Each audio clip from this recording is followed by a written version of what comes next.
Hi, this is Wasabi. Welcome back to the channel. We've got a battle today on the Ruinberg map, and it's Pograts. He's the player. He's in a VK 101P Tier 8 German heavy tank. This video replay was sent to me by one of my clan members who played in the battle with him and recommended it as a very good play, so we'll see how Pograts plays. The heavy tank is heading to the city, which is normal.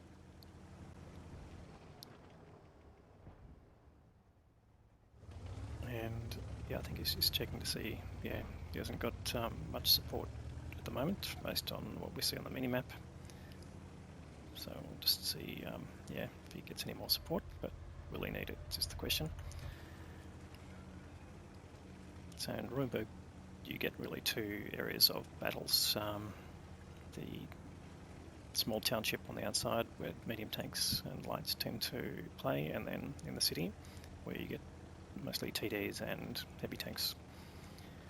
So he's in, this tank is one of the more sort of well-armoured vehicles in the game, but here we go, we've got a T29, which is lower tier in this game. It's a tier 8, tier 7 game, so he's top tier, which is good. And let's have a quick look at the gun. So 128mm, average damage 440 and 220 pen with standard rounds, 260 with premium rounds, which are APCR. And show velocity looked like it was just over 1,000 meters per second. Okay. Still hasn't managed to land a damaging shot, but he's blocked 780 so much.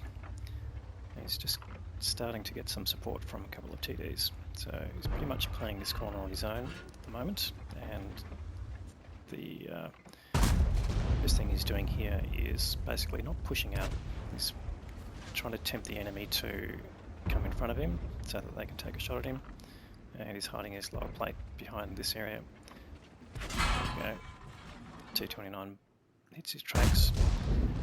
It's a blind shot in the sense that the T20 disappeared out of sight before he could shoot, as in became invisible, but might pick that up as a blind shot in terms of damage. Gets his first damaging shot on the Ferdinand. And he's already blocked 1260 hit points of damage, so you can see the strength of the turret. He's just looking at that's his target of opportunity at the moment.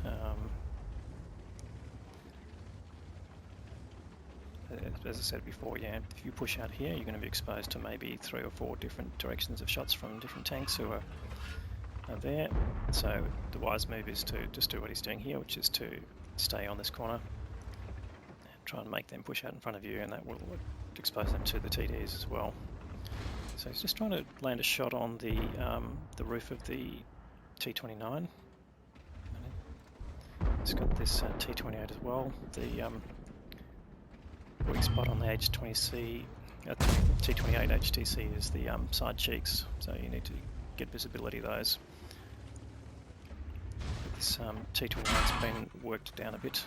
It's still taking damage on his tracks, and his 2,000 hit points of damage he's soaked up now with his armour and tracks. There you go, there's the T28 HTC, but this Samoa has managed to put some APCR rounds through him, so his armour's not blocking everything. Of course, there you got the side cheek of the H20C, and yep, goes straight through that. So he's taking that down to one shot, as is the T29, but he really needs them to poke out when he's reloaded. And can he get a shot without exposing himself? Should do now. Yep, gets a shot. Oh, it just leaves him on a small number of hit points. But he's tracked him, so will he get another shot in before he reloads? Well, he doesn't need to, because Charioteer has taken out the T29, but the Styro Mill has taken out the Super Hellcat that was backing him up. He's going for the T28 HTC, goes through the cupola, and he's still taking damage from Samoa. It's taken down to 169 hit points, so all of a sudden he's got basically no hit points left, and he will be basically a kill for the Samoa if he lets him see his turret again. So he needs to back up a little bit more, which he's doing, and he needs to get that Samoa out in the open, which again will expose him to the two support tanks he's got, which is now Charioteer and the Barask. So the game's still fairly close. They are behind one. They're a long way behind in hit points, but you can see a lot of those hit points are his. Then he's down to 168. He just wants that Samoa to poke out a bit further.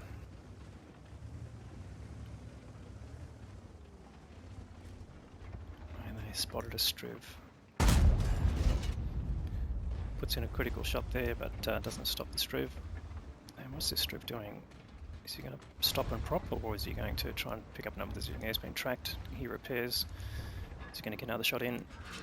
Yes, he does. Gets the kill. So that was a pretty ridiculous move there by the Struve, but nonetheless, you take everything you can get in this game. Pograts is up to 2k of damage, blocked 3760. He's going to get steel wall for this for sure. He wants that Samoa to come out a bit further so he can take some damage off him. And Samoa's trying to side scrape, which is interesting. Critical damage, that was probably a viewport or something similar, doesn't take any hit points off him, but he's still blocking from the Samoa, which is good. He's found a little spot you can back into.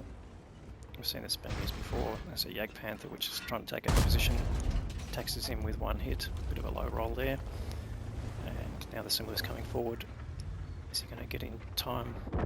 Samoa gets taken out, which is a good move. And now he's got a bit of protection as well from the body of the Samoa. Goes straight through the Jagdpanther, still using standard rounds. So there's nearly 3,000 hit points of damage. And they're now one tank up, and they do have an advantage in hit points. The Jagdpanther gets taken out, and the tanks are starting to come into the city to support him. So he's basically held this corner by himself for at least 4 or 5 minutes, which is a really good outcome. Stop the enemy basically pushing through the city.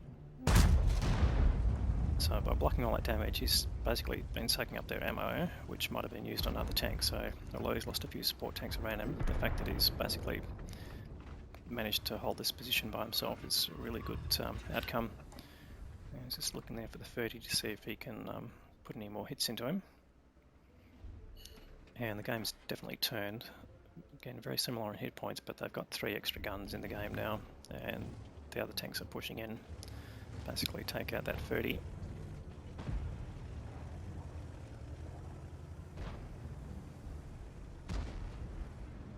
Barask goes past and takes him down to a one shot.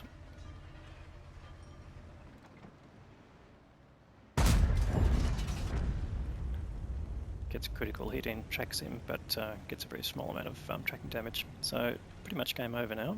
Just 2 tanks left on the enemy side, the G-Saw and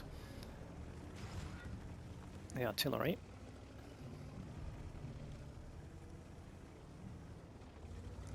Artillery hasn't been spotted yet. Anyway, Pograts has basically done his work. I don't think he'll get up. His tank's a bit too slow now to move. The G-Saw last seen in the small town. And the artillery hasn't been spotted yet. Well, the Barask is basically checking out that area.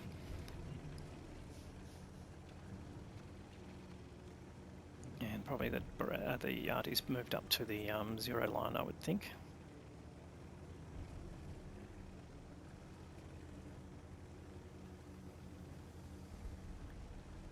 Okay, there's the G-Saw. In fact, G-Saw's been taken out. And he's just trundling around. There's the artillery. Yeah, so probably be over by the time Pograts gets up there. But again, basically, yeah, by his positioning and use of his armour, he's basically helped his team win. And this should be just about the end. Lorraine will take one more hit, left on 1 hit point.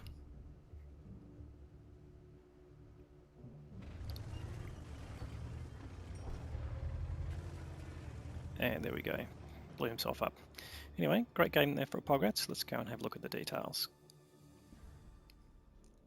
Right, so we have a stack of awards. Firstly, the Ace Tinker Mastery Badge, the High Caliber Award for the most damage, Steel Wall for blocking that much damage, Confederate Award for damaging tanks that got killed by your team, and the Spartan Award, where you survive ricochets or non-penetrating hits while you have 10% or less of your health, which he survived for quite a few minutes there.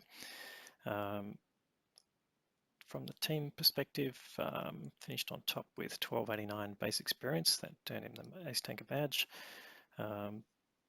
Did the most damage there, 3397, and supported there by the Barask player and the Lorraine artillery.